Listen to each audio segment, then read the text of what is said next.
Namaskar. This time I think the fault started in that. It's a great honor to have heard you in person, and I think like most of the audience, I'm feeling a bit speechless as well. But I did think while hearing your absolutely excellent exhortation, which was always serious without ever becoming sanctimonious, that text has to be at some point matched with context. And the context of today is the news that we have just read about with great sadness, with also a sort of a degree of deep anxiety, worry. Because if we are discussing civilizations, then the greatest challenge to civilization, as we have constructed it over thousands of years, which has faced challenges before, the challenge to civilization comes from violence, and violence in its most barbaric form, which is the violence of terrorism. And what really would you have? Is there a solution in your mind to terrorism? Is philosophy an answer? What does the state do? And I think perhaps even more important, what does a citizen do? The victim is the citizen, even more than the state.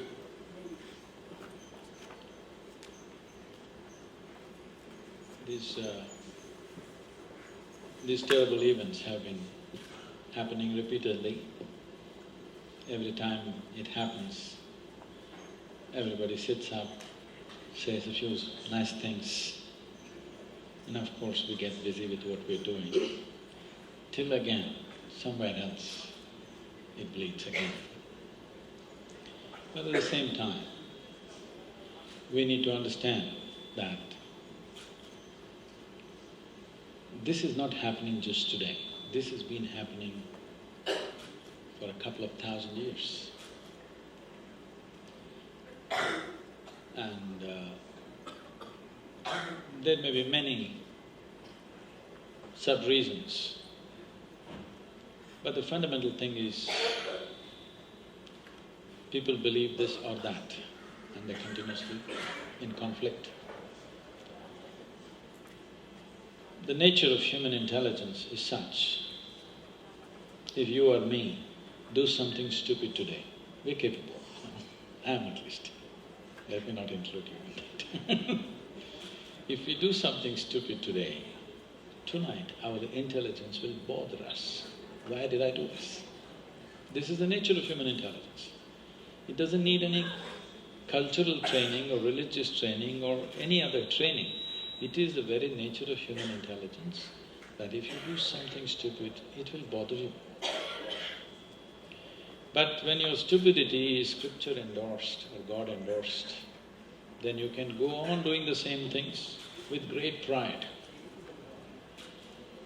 This is something that has to change. We can…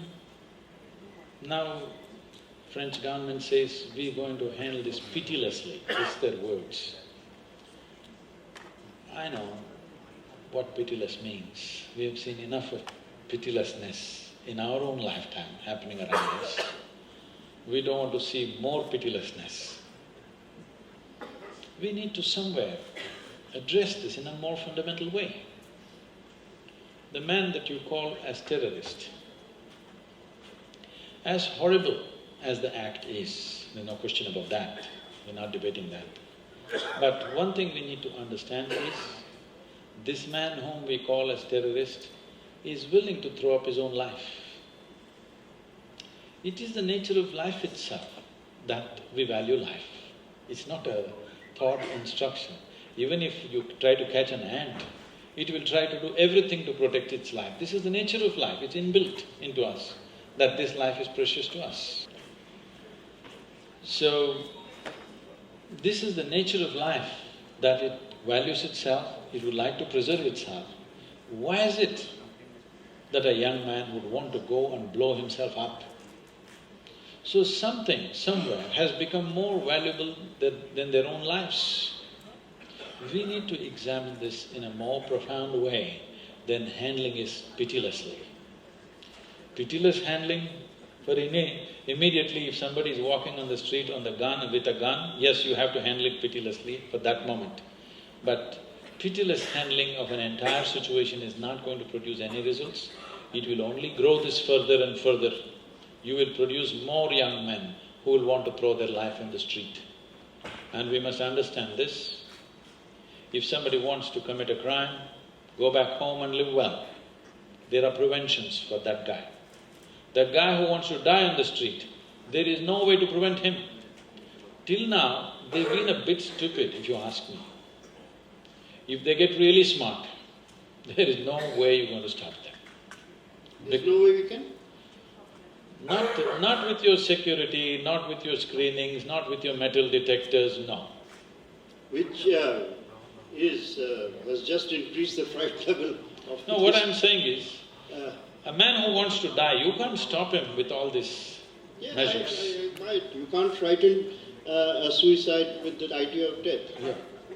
We get that, but that exactly makes this, for the first time in history, almost an existential problem, because for the first time, the tools that you spoke about so eloquently, the tools which you recognized as the major factor in creating progress, include something called a nuclear weapon. And we know that nuclear contamination and that weapon is within potential reach of at least some of these forces. Very close. I don't see more than that. But what precisely would you have to say if you were President Hollande today? What would you do? See, when things like this were happening in Sudan, I was in an international conclave where there were Hollywood stars who were claiming they're going to go to Sudan and campaign for peace and stuff. So they were showing videos of what's happening in Sudan, which among many things, many ugly things that are happening, these so-called militants or terrorists or whatever you want to call them, they're just shooting at the sky endlessly. So I said, there is no need for Hollywood stars to go and have photo ops in Sudan. I think it's obscene. We know who makes these weapons. Everybody knows. If you don't know, I'll give you the addresses. Well, weapons are already in their hands, you can't do anything. But the ammunition, see, there is no scarcity. The guys are shooting into the sky, not at the people. They're not shooting at their so-called enemies, they're shooting the sky. That means there is an enormous amount of stocks. Somebody is supplying it. Who makes the ammunition for this caliber? Don't you know? If you don't know, I will tell you. All you have to do is close down the industries. Will you? No, that's our economy. Then what? I'm saying this is all empty talk. First thing is to take the tools of death away. Still they may kill, with knives and machetes they may kill, but it will not be the same scale at least. Now you've given them deadly tools. So, is it not very easy? The easiest thing to do is stop the ammunition, right? At least they will be scarce, they have to aim and shoot. Now, they're shooting the sky.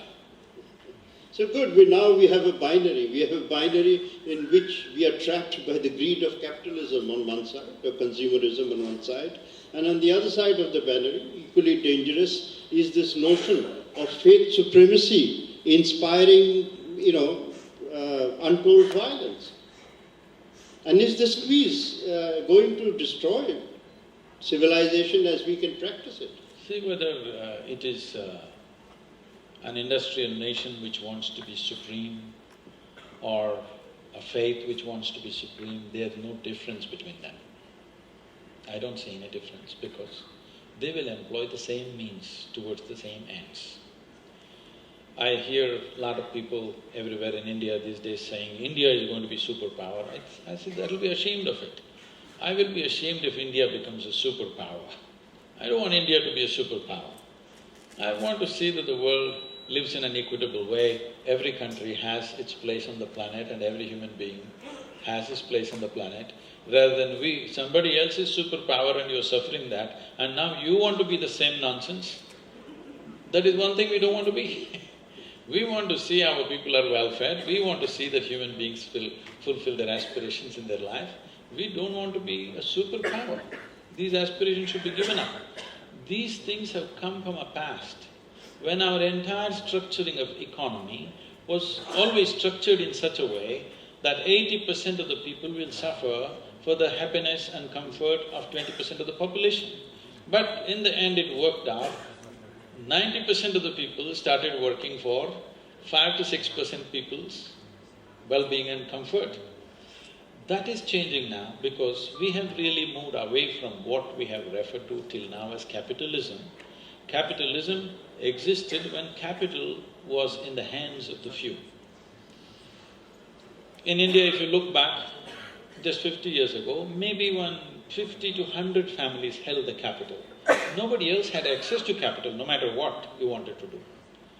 The same is true with every country in the planet. Today it is not so. If you have an idea and you know how to execute it, there is capital. Capital is not the problem anymore. So this is no more capitalism, but this is market economy. In the market there is demand for arms, somebody will supply. If you don't supply, somebody else will supply. So this is a vicious cycle.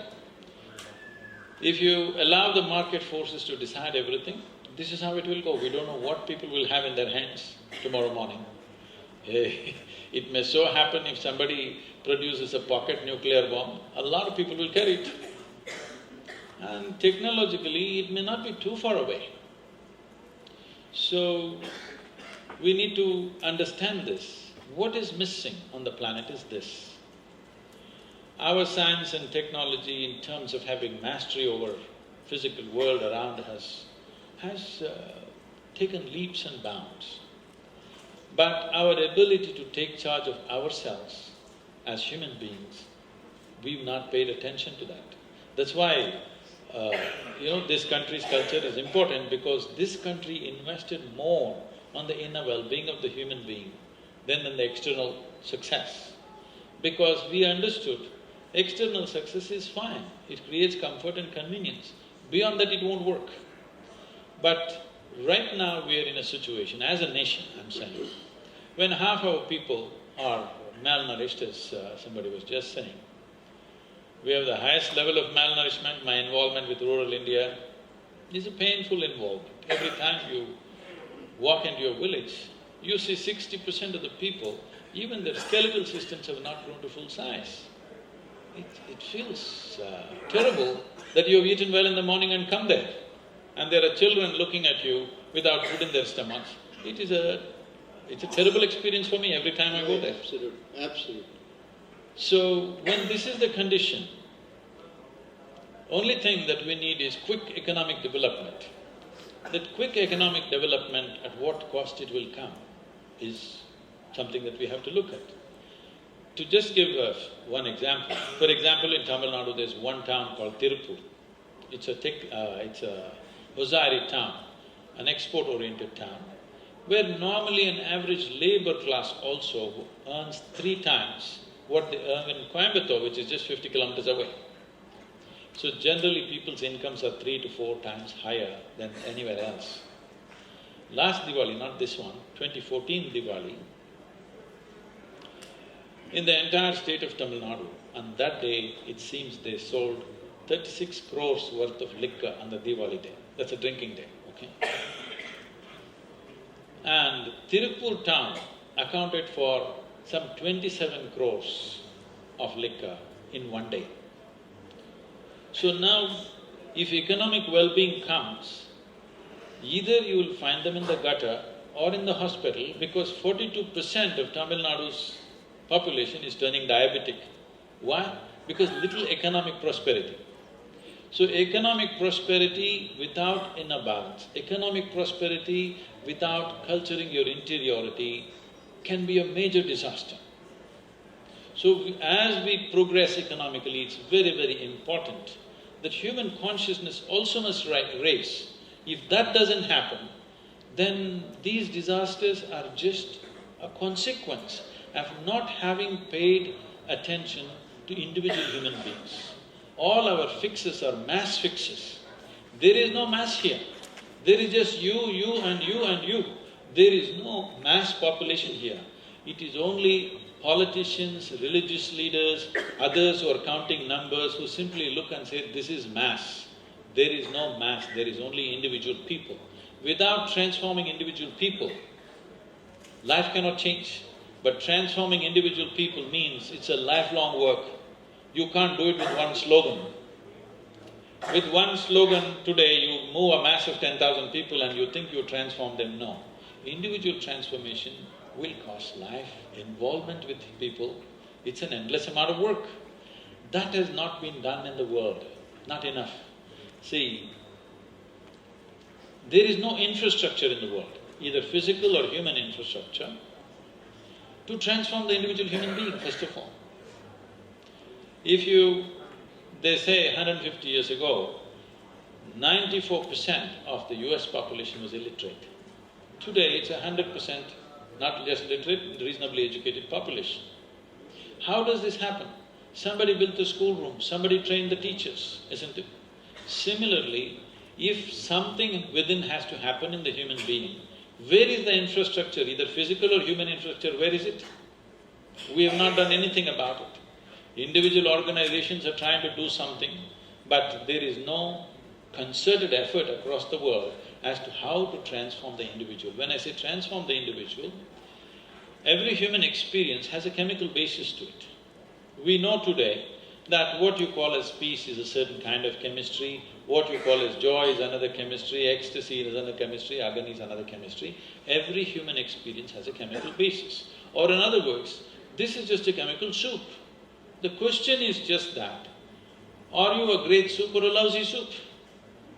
If you're feeling lousy right now, you are capable of being nasty to anybody who comes by. But if you are feeling wonderful right now, if anybody comes by, you naturally respond wonderfully. We have always tried to produce good people. This is a serious mistake. We need joyful and sensible people. We have not worked for it. That's why we're paying the price. In reference to one of your earlier remarks about the technology being available for nuclear toys, well, the bad news is it's actually being produced, except that it's being produced by the military, and it is being given a sanctimonious or a very clever name called tactical nuclear weapons, but these are actually very small nuclear devices which can be used in very localized forms, and they're utterly dangerous. But come back to the larger part of your message, which I don't think anyone would argue with. But it still raises a question, why are the forces of harmony, to use a term, losing out to the forces of discord? Because we don't, it's so obvious, common sense tells us that harmony and all the things that you have described as consequences of it are better for any individual being, and yet the story is not improving. Why do you say we lost out? I said, why are we losing out? No, why are we losing out? We're not losing out. The problem is that these things have been happening in the world always, much more than what you have today. Today, this violence and bloodshed is at the minimum compared to what it was in the past few centuries. We are at a minimal violent state. But today, if blood comes out somewhere, it spills into your sitting room. I'm sure you have a television in your bedroom, it spills there. If you have one in your dining room, it spills into your plate. People have televisions in their bathroom, it'll be in their bathtubs. So, because it just comes to us with such power, today we think it's very big. But 100 years ago, if it so happened, 150 people got killed in Paris, we would be sitting very peacefully in Goa without a worry in the world, okay? But today what happens in Paris explodes into our homes because of the media and the television and the means that we have. Because of that, we feel for it much more. And that's one reason why we can also stop it in a certain way. But it's an exaggerated sense of violence. I'm not saying it's not violent, it's horribly violent. But still we have an exaggerated perception because now the violence did not happen in Paris. It happened in our homes, in every one of our homes, all over the world. So it's very magnified like never before. But if you actually count the numbers, we are at a very lower level of violence compared to… If you take last 20 centuries, what violence the world has seen and what we are seeing today is much, much lowered. Well, if consciousness has risen as a consequence of communication, then that too will have consequences. And one of the consequences will be, for example, as we are seeing now, the almost inevitability of the state to respond with reaction violence. And then how does one get the cycle under control? Is there under control, or shall we just resigned to watching a very macabre drama helplessly? So there are short-term actions that one has to take. We can't live in an illusory world. If somebody is shooting at you, you will try to transform them. No. Somebody is shooting at you, you have to shoot at them right now. But long-term solution is transformation. We have to invest in that. We have not invested in that. Today we think if they shoot at us, we shoot at them and the job is done. It's not done, because the new crop will come. So the long-term investment in individual human beings being peaceful and joyful by their own nature must be done. Because if this investment is not done, this is a lot of work. No political leader or government is interested in doing it, because in 5 years they cannot show any results. This is only the work of madmen like me, okay? You work for a lifetime, you make an incremental change and you think it's okay. So this is not for high achievers because this is not a high achieving field. If you work for an entire lifetime, you leave an incremental change in a certain population, okay? But if this is not sustained, not just by one person or ten people, but by a large number of people, if it's not taken up, because right now, this is our only challenge, human consciousness. In terms of our capability to do things, like never before, as a humanity, we are empowered. Every problem of humanity, whether you name it, it's nourishment, education, health, whatever, ecology, everything we can address. We have the resource, we have the capability, we have the technology.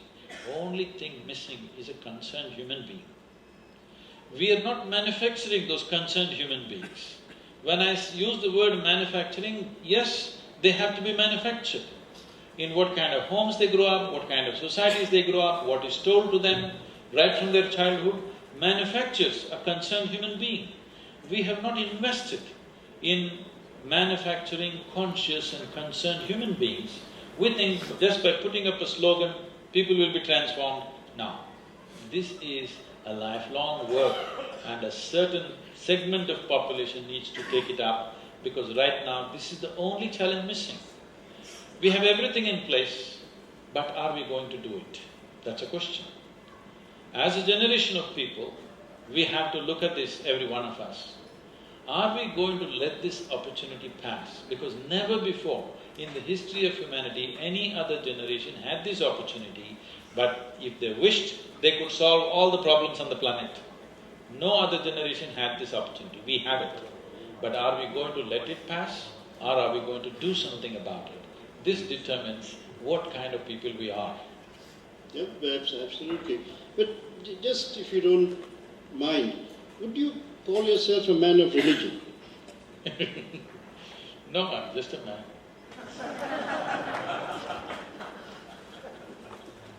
No, of that there is no dispute, but on the religion bit, there might be. No, I don't ascribe to any particular religion. That's what I was trying to tell you in a brief way. Just to specify that, I found that very fascinating in your discourse. Because you can address human well-being through heaven if you want. Very inefficient way of addressing it. Or you can address human well-being by turning inward. This is the most efficient way of addressing it. So, I turned inward and addressed my well-being, and it worked out very well. So I'm just trying to rub it off on people, that's about it. When people ask me, why are you dressed like this? That's because I'm the only Indian left.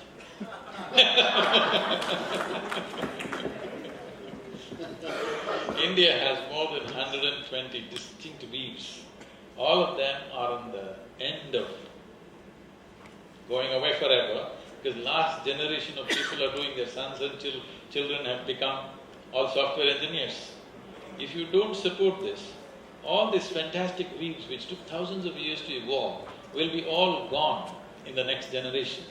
So I'm making sure that I always wear handmade Indian clothes so that I'm promoting it. All of you, I request all of you, at least 10% of your wardrobe, whatever you wear, must be handmade and Indian.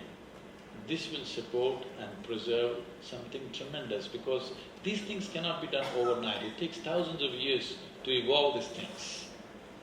So, absolutely.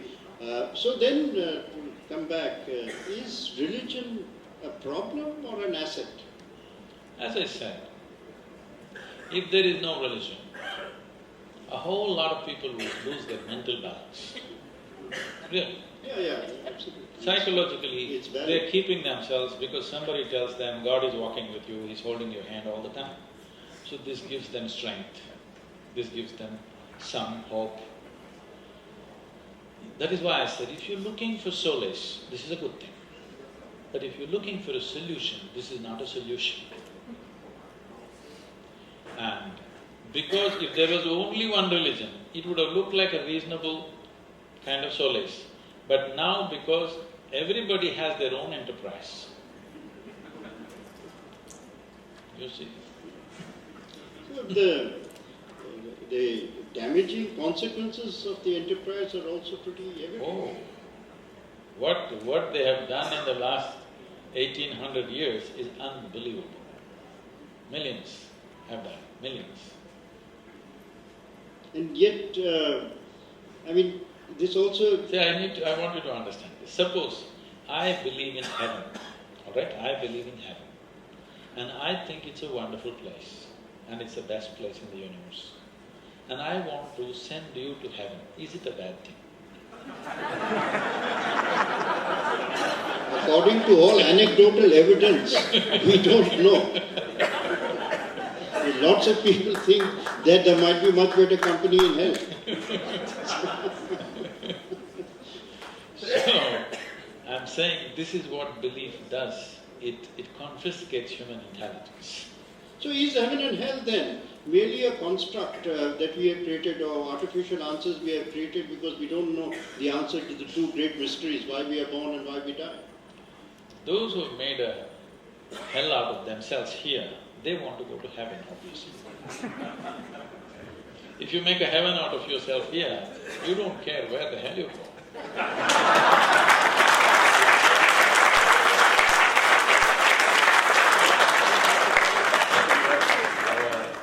Excellency Prime Minister is gone, otherwise Gautama, the Buddha, said, when everybody was saying, I want to go to heaven, he said, it seems everybody is well in heaven, what will I do there?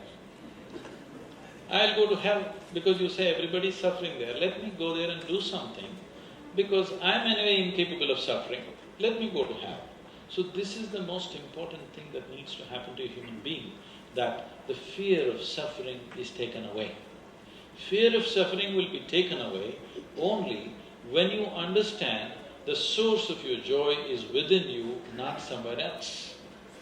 And if you are joyful, blissful by your own nature, there is no fear of suffering. Once there is no fear of suffering, that is when you will walk your life full stride. Otherwise, every step is a half a step because the fear of suffering always holds you. It has crippled humanity, the fear of suffering. If you don't remove this, human potential will never find its full expression. So if you had to suggest that whose philosophy you were closest to, would that be Gautam Buddha's? See, Gautama wanted to turn the entire world into monks. Well, he's done a pretty good job. So invariably he is not bound to be successful. If he succeeds, the world would have ended 2,500 years ago. So I never ascribed to any particular philosophy. I grew up reading Camus, Dostoevsky and all the dastardly things, which are of great intellect but absolute confusion. Brilliant intellects going round and round, not making anything out of anything. So… Dostoevsky wrote The Idiot, which I thought was his signature piece. I did not ascribe to anything spiritual or religious in my early age. All I knew was I had a billion questions about everything. All I knew was there wasn't one person anywhere, living or dead, who could answer my questions. So I carried these questions like my asset. I did not think these questions are a problem. Everybody thought my questions are a problem because I had questions about everything. But I saw these questions were the only things which kept me alive. These questions were the only things which kept me alert to every little thing in the existence. I was like this when I was like 4 years of age. Suddenly I realized I don't know anything. If somebody gives me a glass of water, I would be just staring at it for 2-3 hours at a stretch because I didn't know what is water. I know I can drink this, I know how to use it, but you don't know what it is. Even today you don't know what it is. With all the scientific exploration, you still do not know one atom in its entirety. We know how to use it, we know how to break it, we know how to piece it up, but we don't know what it is. So if I found a leaf, I could stare at it for 6 hours, 8 hours. If I sat up in my bed, I would be staring at the darkness the entire night. My dear father, being a physician, started thinking I need psychiatric evaluation. Because this boy is staring at something all the time, unblinking, he looks like he's lost it. If they gave me a textbook, evening 7 to 9 is study time in our house. It's a very disciplined house. And if I open the textbook, I find a little spot on the page somewhere, one flaw in the paper, and I stay with this for the next 2 hours. I'm completely focused on the textbook without reading a single word.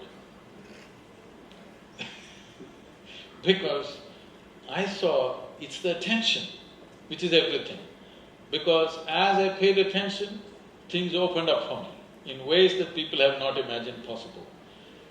My attention became such that I could stay focused on something for days on it. I wouldn't want to eat or sleep. If I just paid my attention to something, it would just stick there. It's not even an effort. Because this will happen to every human being if they don't make conclusions about everything. If they see we do not know, everything here is too fabulous, isn't it? Just tell me, with all this science, do we even understand one damn leaf on this planet, which is falling off right now in this season? Do we understand one leaf, one atom, one cell in the body? No. But if you pay attention to this, the entire universe is in it in some way. In an abstract way, every atom contains the cosmos by itself. So, absolute attention has been my only religion. I think, therefore I am. You are an early disciple of Descartes. But No. Let's correct this. Descartes said, I think, therefore I am. No. Because you are, you may think. You being present and being existence is first. Thought is the next thing. This is the biggest mistake we have made. We have made human thought very important. Right now, everything is going fantastic in the universe, okay, except Paris, of course. Everything else in the universe is going fantastic, planets are spending on time, solar system is intact, all the 100 billion galaxies, everything going great. But if you have one nasty thought crawling in your head, you think it's a bad day. This is because we've lost perspective. This psychological reality has become bigger than the cosmos. In this cosmos, this solar system is a speck. In that speck, this planet Earth is a microspeck. In that microspeck, Goa is a super micro speck. In that, you are a big man. This is not a small problem. If this one problem, if we solve for every human being, all these problems are solved. Yes, your eloquent description of the music of the spheres, the eternal harmony of the universe. Can this machinery exist without a maker called God?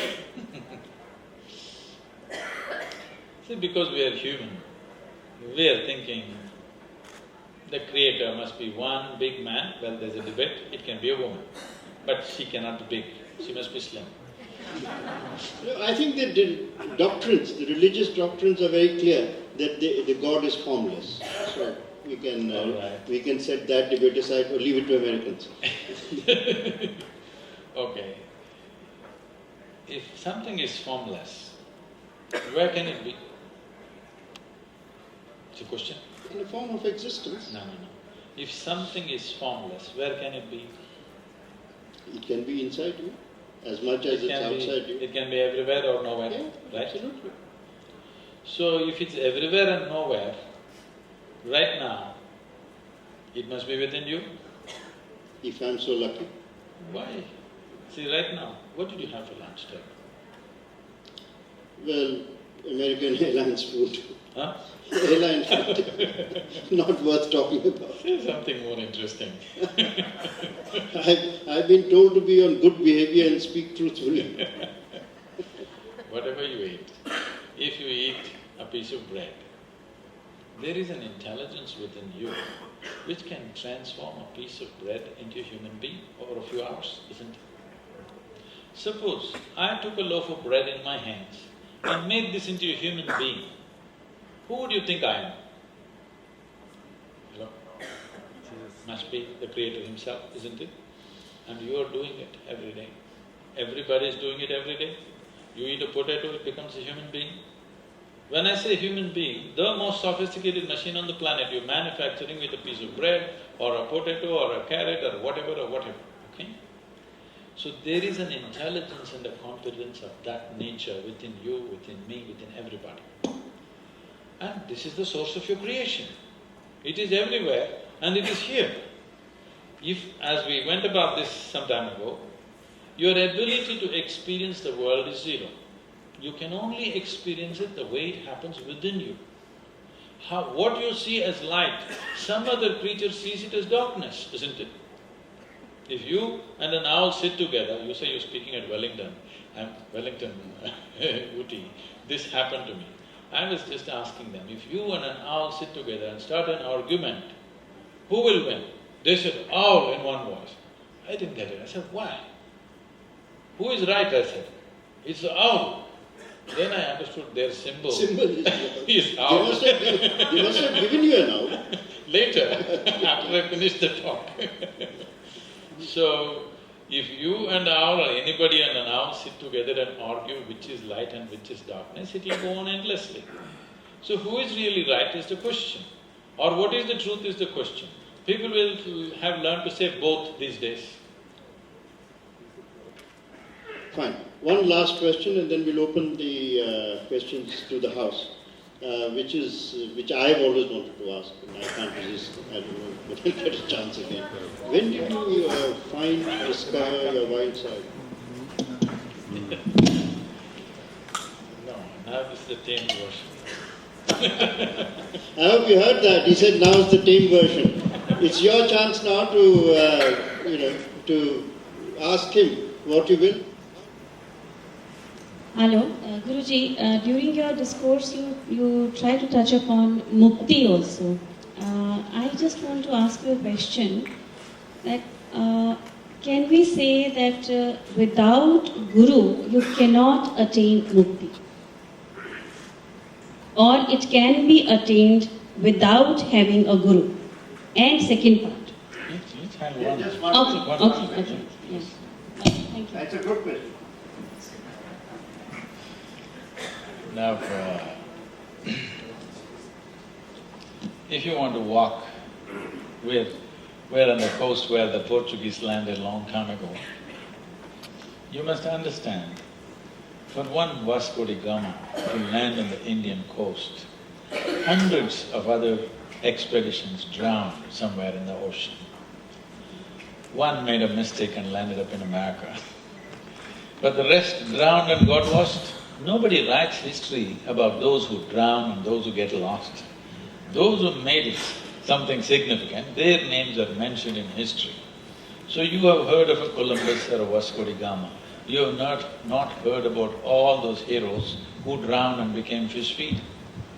Because they were going on uncharted oceans without guidance. Today, all the ships are GPS. Nobody gets lost anymore in the large, vast oceans. Nobody gets lost because GPS. So Guru means just that, Guru positioning. So Guru is just a roadmap to walk a terrain that you're not familiar with. Guru, the other Guru.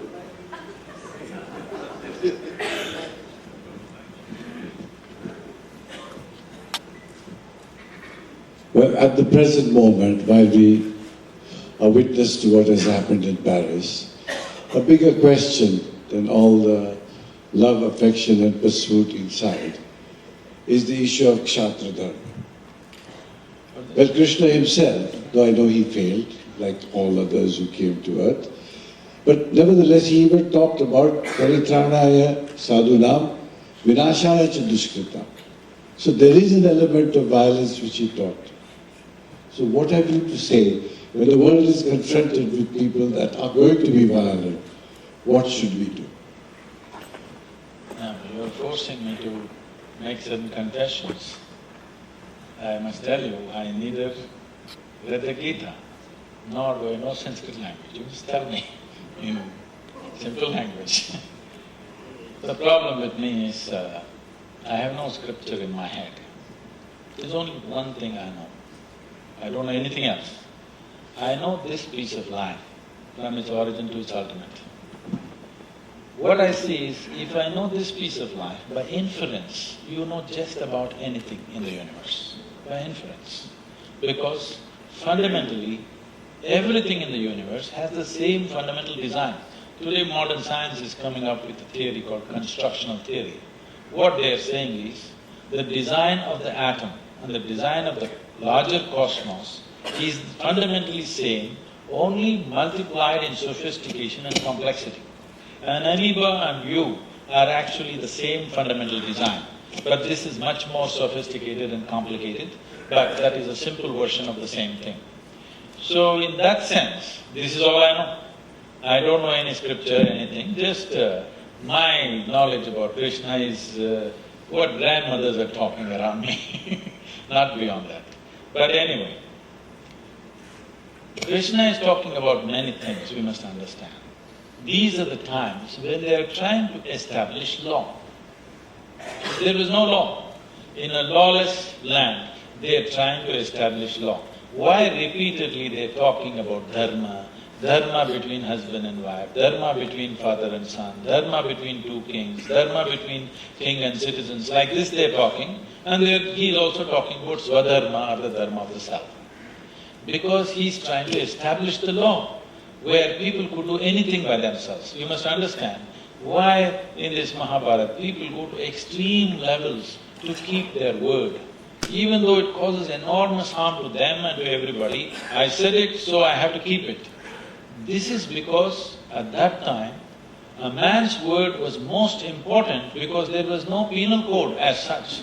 I said it, I must keep it, otherwise everything will fall apart. So he's talking about various dharmas for different people at different levels.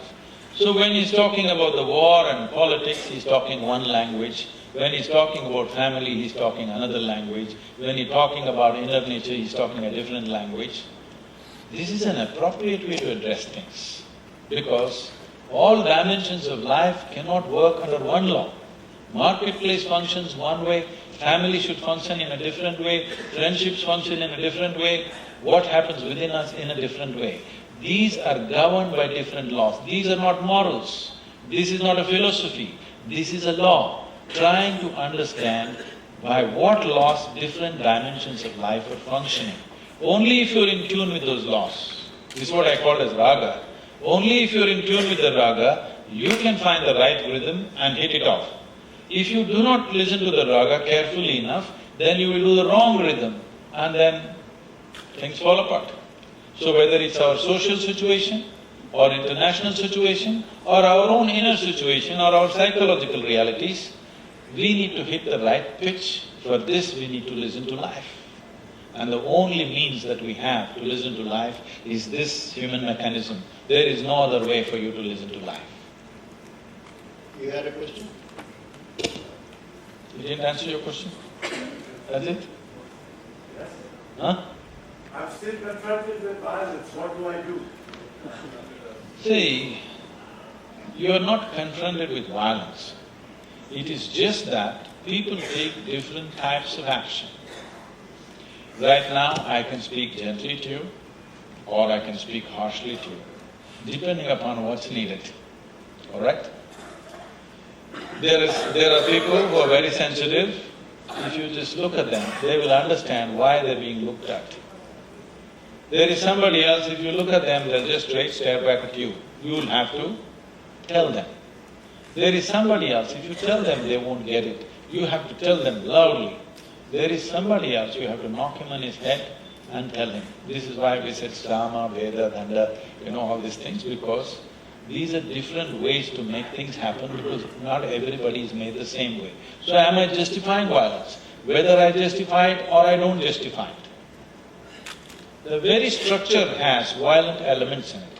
Every society has police, isn't it? If they don't have a gun, at least they have a stick. Is it a symbol of violence or no? But controlled violence.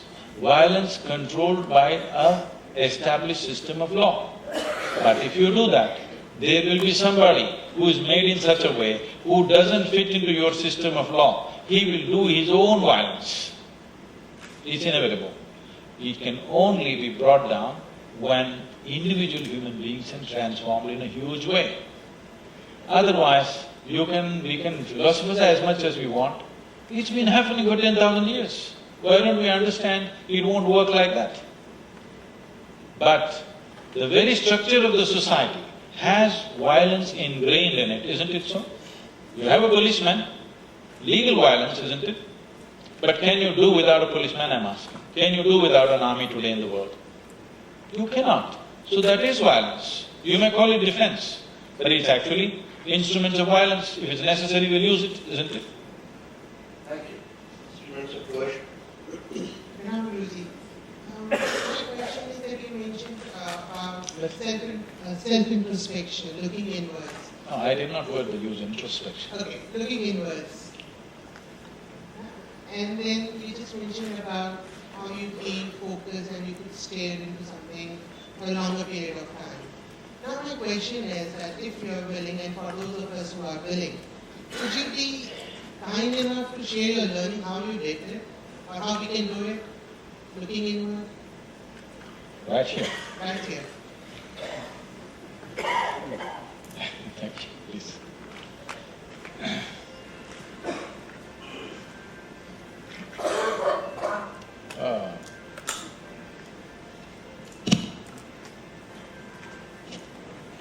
Let them be done with the call, I thought.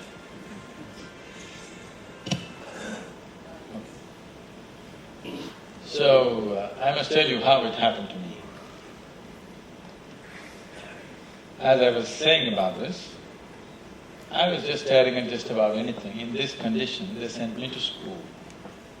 My mother said, you must pay attention to the teachers. I went and paid attention to the teachers. Absolute attention. The kind of attention they would have never received in their life. When you pay total attention to something, you see things that others don't see. What I saw was, initially I understood their words and I thought, this and that.